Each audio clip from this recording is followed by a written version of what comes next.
सर्वांचा शक्तिमान कोण आहे? सर्वांची शक्ती देणारा तो परमात्मा आहे. महाराज जगद्गुरु तुकोबरायांनी शक्ती ही प्राप्त केली. कोणती केली? वैराग्य रूपी शक्ती प्राप्त केली. काय हो महाराज?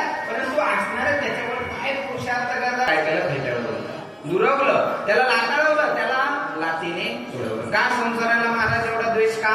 कारण असणार मग जसं आहे हा परमार्थ गोड आहे, पण हा कसा वाटतो?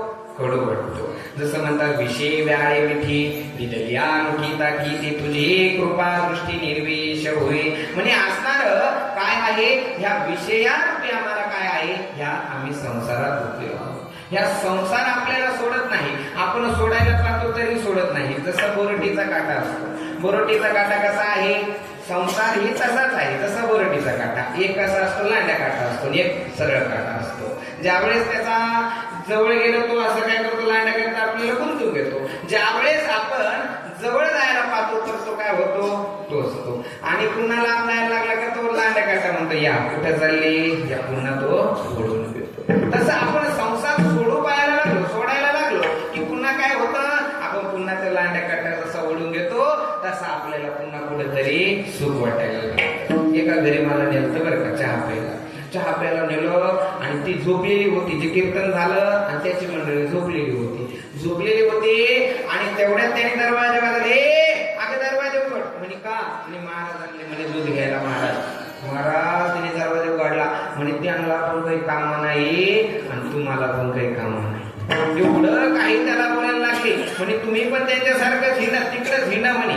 कोणला म्हणे? आणि तरी पण तो काय म्हणतो माहिती? तो म्हणतो नाही महाराज अशी बोलती पण तिच्या मनात खूप प्रेम आहे म्हणे माझ्याविषयी. काय आहे? खूप प्रेम आहे. म्हणजे बघा असं बोलले म्हणजे तो काटा टोचतो. सोडायला जावा तर पुन्हा काय त्याच्या मनात प्रेम तयार होतं.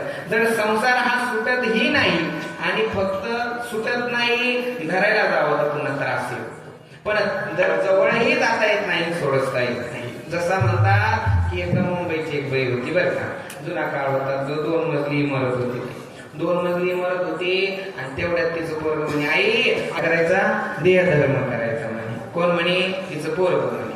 देहधर्म करायचा म्हणल्यावर आता आई जुनेतली होती. तिनं काय केलं?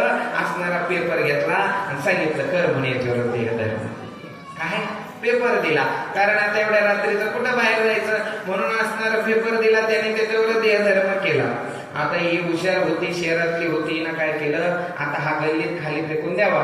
परंतु उगाच कोणी बोलल म्हणून तिनं काय केलं? पेपरला पुन्हा दुसरा पेपर गुंडाळला, तिसरा पेपर गुंडाळला. चांगली पॅकिंग केली, खाली टाकून दिला. पण आता हे काय झाले? 9 ते 12 वाले चालले होते 4 जण वाटायला. कोण 9 ते 12? माहिती ना? 9 ते 12 होते ते चालले होते 4 जण. त्यांनी बघितलं, एकाने बघितलं अरे चमचम करणारा कागद दिसतो, काहीतरी असायला. महाराज त्याने सगळं सोडलं, पळत धावत गेला त्या कागदाकडे. घेतला तर बाकीच्यांना घेतला तर बाकीचे म्हणा हे बघ याच्यात काहीतरी विशेष आणि आम्ही तुझे मित्र आहे, सगळ्यांनी वाटून खायचं नाही. खायचं नाही फक्त वाटून घ्यायचं. विठाला विठाला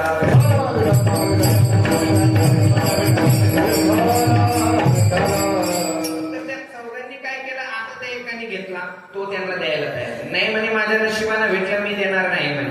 अरे बाबा म्हणे नाही असं नाही म्हणे. आपण मित्र आहे, आपण सगळं वाटून घेतो. आणि वाटून घेतो तर आता हे वाटूनच घ्यायचं म्हणे. त्यांनी सांगितलं नाही म्हणे बघ म्हणे आता प्रेमाने देतो का तुझ्या छातीवर बसून घेऊ? त्यांनी सांगितलं बरं ठीक आहे आपण वाटून. आता 4 जण असं एक कवर खोललं. मध्ये तर आणखी पॅकिंग. ते म्हणे बघा पॅकिंग चांगली म्हणजे मध्ये प्रॉडक्ट अगदी ओरिजिनल असायला पाहिजे म्हणे. बरं ती पॅकिंग आता ते खोलायला लागली. ती पॅकिंग पहिल्यांदा खोलली, दुसऱ्यांदा खोलली. आता त्यांच्या अवयवाला काय झाला? त्याचा साक्षात्कार थोडा व्हायला लागला. तेवढ्यात ते थोडे म्हणे बघ काहीतरी सोनं दिसतं बरं का. सोनं कसं असतं? सोन्यासारखं आता म्हणे याच्यात काहीतरी विशेष असायला पाहिजे. तर त्यांनी असं थोडा कागद खोलला आणि त्याच्यात बघितलं तर काय आहे? मग का सांगितलं?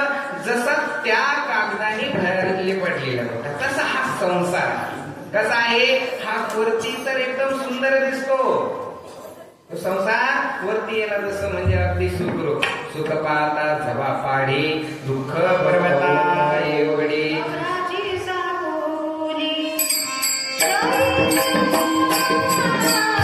Thank you.